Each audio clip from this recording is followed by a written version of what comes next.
모든 복덕과 지혜의 근원이신 석가모니 부처님께 머리 숙여 귀의하나이다. 네, 오늘은 저번 시간에 이어서 부처님의 수행담에 대해서 말씀드릴 건데, 제가 제 앞에 부처님의 고행상을 갖다 놨는데, 오늘은 부처님의 고행에 대해서 말씀드릴 것입니다. 페이지 40쪽입니다. 네, 부처님께서는 지금까지 왕자 시절의 쾌락을 다 맛보셨고, 또한 삼매 수행을 통해서 삼매의 끝까지 가셨죠. 그래서 저번 시간에 우따가 나마부타 스승을 밑에서 비상, 비비상, 처정까지 다 깨우치셨습니다.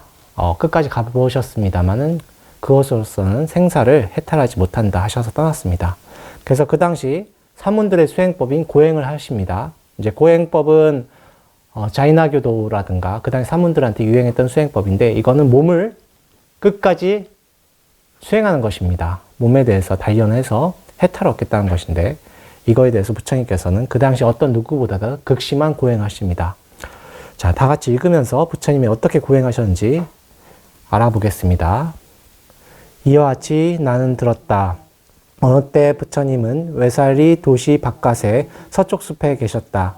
부처님은 사리푸따에게 계속해서 말씀하셨다. 사리푸따여, 나는 4가지 상황 아래서 청정한 삶의 수행을 하였던 것을 기억한다. 나는 고행을 하였는데 그것도 극단적인 고행을 하였다. 나는 거친 수행을 하였는데 그것도 극단적인 거친 수행을 하였다. 나는 신중한 수행을 하였는데 그것도 극단적으로 신중한 수행을 하였다. 나는 격리된 수행을 하였는데 그것도 극단적으로 격리된 수행을 하였다. 나의 고행은 이와 같았다. 나는 식사 초대에 가지 않았고 가져온 음식도 받지 않았다. 나는 하루에 한 끼만 먹고 이틀에 한 끼만 먹고 며칠에 한 번 먹기도 했다. 나무 열매나 풀잎, 나무 뿌리를 먹었고 나무 껍질로 만든 옷이나 누더기 옷이나 수의를 주어 입기도 했다. 나의 거친 수행은 이와 같았다. 마치 찐두까 나무의 그루터기가 세월의 흐름에 따라 더러움이 쌓여서 나무 조각들이 떨어지듯이 세월이 흐름에 따라 내 몸에도 먼지와 때가 쌓여서 떨어졌다. 그러나 사리푸따여, 나에게 이 먼지를 털어내야 되겠다는 생각이 들지 않았다.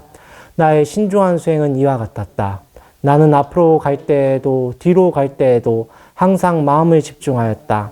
한 방울의 물속에 있는 생물일지라도 나는 자비심은 가득 차서 이렇게 생각하면서 수행하였다.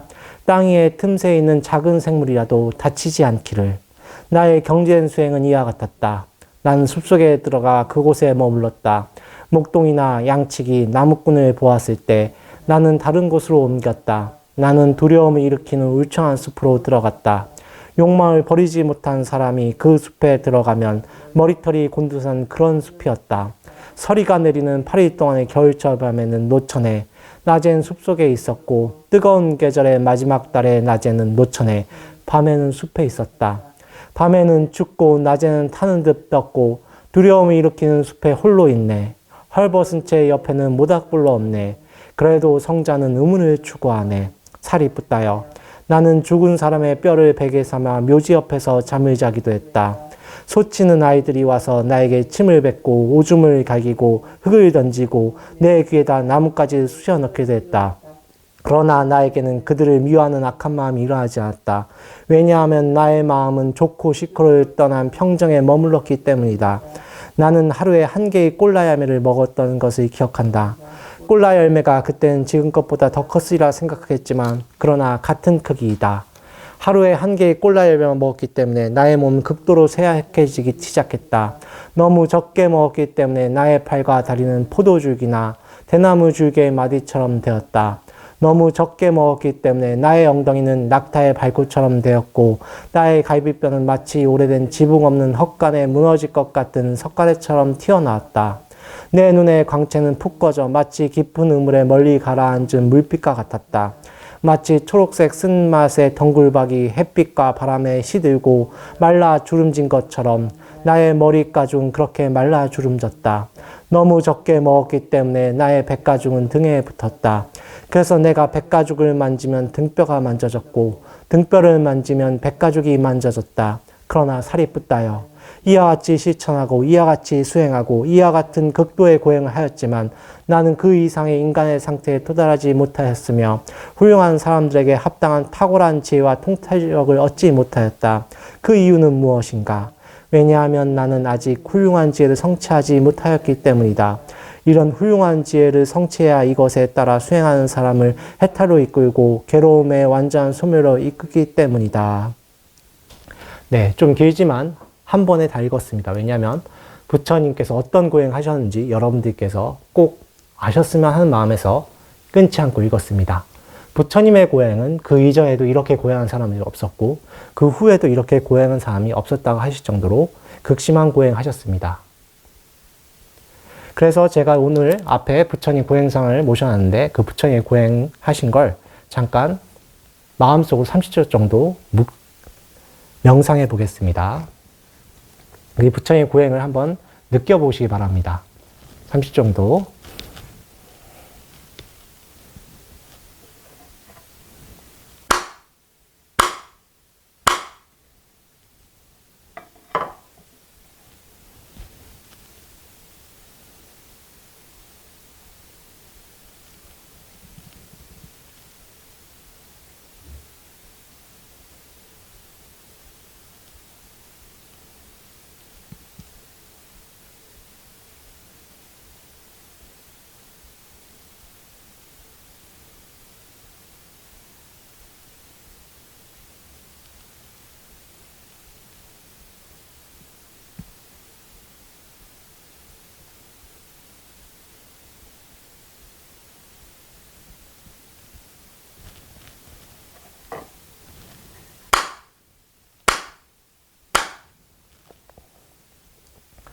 부처님께서 이런 고행을 하셨기 때문에 저희가 좀 편하게 수행하는 것이지요.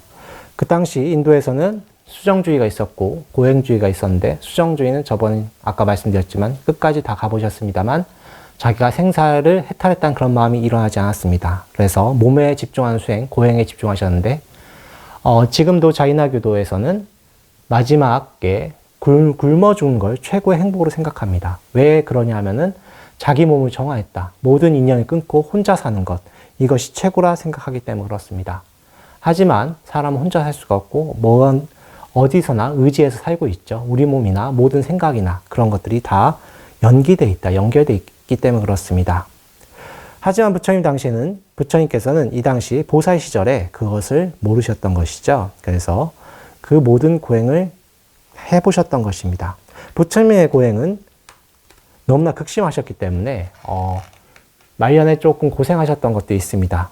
여기서 이 사실을 알고 어떤 분들은 부처님께 실망하실 수 있는 분이 있을 것입니다. 그러나 그런 게 아니라 몸을 가지고 있기 때문에 그 과보를 부처님께 보여주셨던 것입니다. 혹시나 오해하시면 안 됩니다. 부처님이 고행하셔서 몸에 어떤 고생을 하셨던 것들이 여러분들이 생각하는 부처님이 너무나 평범하셨기 때문에 그런 게 아니라 우리에게 보여주기 위해서 그러신 것입니다. 오늘 고행이 인용이 됐던 경전은 마시아나다 경이라고 하는데 이 경전은 사자의 긴 경이라고 하고 이 이야기가 나온 이유는 부처님이 우리와 부처님의 공덕이 너무나 위대하다는 것을 나타내는 경전이기 때문에 그런 뜻이 절대 아닙니다. 부처님의 고행을 하셨기 때문에 이런 것이 있었고 이 고행의 근원은 무엇인가 하면은 간절함입니다. 부처님의 간절함은 자타카라든가 여러 가지 전설에 따르면 이야기가 많죠. 대표적으로 마하사트바 왕자 시절에 호랑이한테 자기 몸을 바쳐서 자비를 구했었고 또한 그 전생에 나찰이한테 몸을 바쳐서 사구개를 구했던 그런 이야기가 나옵니다. 그 사구개 이야기는 다음에 기회 되면 또 설명을 드리겠습니다. 이런 고행하셨던 이유는 법에 대한 간절함 그리고 윤회를 끊겠다는 그 간절함이 있기 때문에 그렇습니다.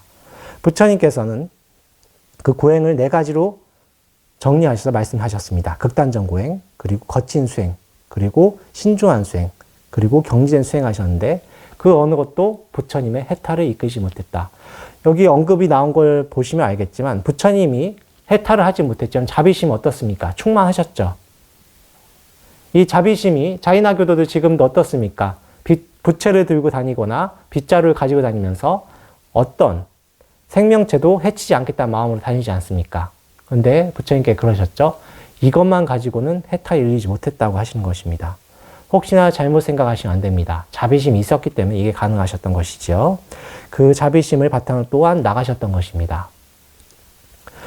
또한 부처님께서 꼴라 열매라고 했었는데, 꼴라 열매라고 하는 것은 대추나무 정도, 대추 열매 생각하시면 될 것 같습니다. 대추 열매 정도를 드셨기 때문에 기력이 쇠하셨겠죠. 그래서 부처님의 몸이 기력이 너무나 쇠했기 때문에 푸석푸석해지고 말라셨던 것입니다. 그것이 대표적으로 나타난 것이 바로 고행상. 파키스탄 라오르 박물관에 있는 고행상은 누구나 아실 것입니다. 그렇게 하셨었고, 그 핏줄이라든가 그런 뼈의 형상이라는 것들이 그 당시 인간의 어떤 한계까지 갔다 온 것을 증명한다고 합니다. 실제로 엑스레이 촬영 결과 핏줄이 거의 비슷하다고 하는 이야기를 제가 들었었습니다. 부처님께 이렇게 하셨지만 해탈하지 못했다. 그래서 마지막에 통찰지를 얻기 위해서 부처님께서는 또 나가시는 것입니다. 자, 하지만 여러분들이 오해하시면 안 됩니다. 부처님이 고행을 포기하셨지만 부처님께서 우리 비구들, 특히 스님들한테 요구했던 것은 어떤 간절함입니다. 제가 오늘 여러분들께 나눠드린 경전이 있죠. 깨우침의 경전이라고 합니다. 안구따라니까야 둘의 묶음의 5번째 경전인데 이걸 같이 읽으면서 부처님께서 어떻게 우리에게 수행할 것을 요구했는지 한번 다 같이 느껴보겠습니다. 깨우침의 경. 비구들이여, 나는 2가지를 깨우쳤으니 그것은 바로 선한 것들에 만족하지 않은 것과 굴하지 않은 노력이다. 비구들이여, 나는 피부와 힘줄과 뼈가 쇠약해지고 몸의 살점과 피가 마르더라도 남자다운 근력과 남자다운 노력과 남자다운 분발로서 얻어야 하는 것을 얻을 때까지 정진을 계속하리라 하며 불굴의 노력을 하였다. 비구들이여, 불굴의 노력으로 나는 깨달음을 얻었고 위없는 평안을 얻었다. 비구들이여, 그대들도 피부와 힘줄과 뼈가 쇠약해지고 몸의 살점과 피가 마르더라도 남자다운 근력과 남자다운 노력과 남자다운 분발로서 얻어야 하는 것을 얻을 때까지 정진을 계속하리라 라며 불굴의 의지로 노력하라. 비구들이여, 좋은 가문의 아들들이 집을 떠나 바르게 출가함은 위없는 청정범을 완성하기 위함인 바, 그 위없는 청정범의 완성을 그대들도 머지않아 이번 생에 스스로 최상의 지혜로 알고 실현하고 구족하여 머물 것이다. 그러므로 비구들이여, 그대들은 이와 같이 공부하여야 하나니 나는 불굴의 의지로 노력하리라. 피부와 힘줄과 뼈가 쇠약해지고 몸의 살점과 피가 마르더라도 남자다운 근력과 남자다운 노력과 남자다운 분발로서 얻어야 하는 것을 얻을 때까지 정진을 계속하리라 라고 공부해야 한다. 네, 이 경전은 제가 가끔 다시 마음을 다잡을 때 보는 경전입니다. 부처님의 그 간절함과 그 저희 비구들에게 요청하는 것이 나타나는 경전입니다. 부처님의 고행을 하신 것도 이런 마음에서 나왔던 것이고 내 목숨을 걸고 꼭 깨달음을 얻겠다는 그런 마음인 것입니다. 다만 몸에 집중한 수행으로서는 이걸 얻을 수 없다라고 이 고행의 결과로 아셨던 것입니다. 그러나 부처님 당시에 고행과 그리고 부처님이 하셨던 생활관의 차이가 분명히 있습니다. 그 당시 고행은 정말 몸의 모든 기력을 소진합니다만 부처님의 생활도 그렇게 썩 편안한 생활은 아니셨습니다. 하루에 한 끼 꼭 드셨고 맨발로 다니셨고 또한 언제나 앉아서 수행하라 라는 말씀하셨었습니다. 그래서 저희 노스님이시죠. 청자와자 큰 스님께서 좋아하셨던 부처님의 상이 뭐냐면 고행상입니다. 성륜사 조사전에 가면 그 고행상이 모셔져 있습니다. 그렇게 간절함으로 수행해라 라고 하셨던 게 부처님 말씀이시죠. 하지만 몸에 대한 집중 수행으로서는 안 된다. 그래서 절제함이 있어야 되지만 다시 마음으로 돌아가는 수행법이 다시 하십니다. 다음 시간에 말씀드리겠습니다만은 그것이 바로 저번에 말씀드렸던 잠부남 밑에서 겪으신 초선정입니다. 몸에 대해서 집중하는 것은 여러분들께 깨달음 얻게 해줄 수가 없습니다. 그걸 꼭 명심하시면서 오늘 설법 이것으로 끝내겠습니다. 나무 석가모니불, 나무 석가모니불, 나무 시아본사 석가모니불.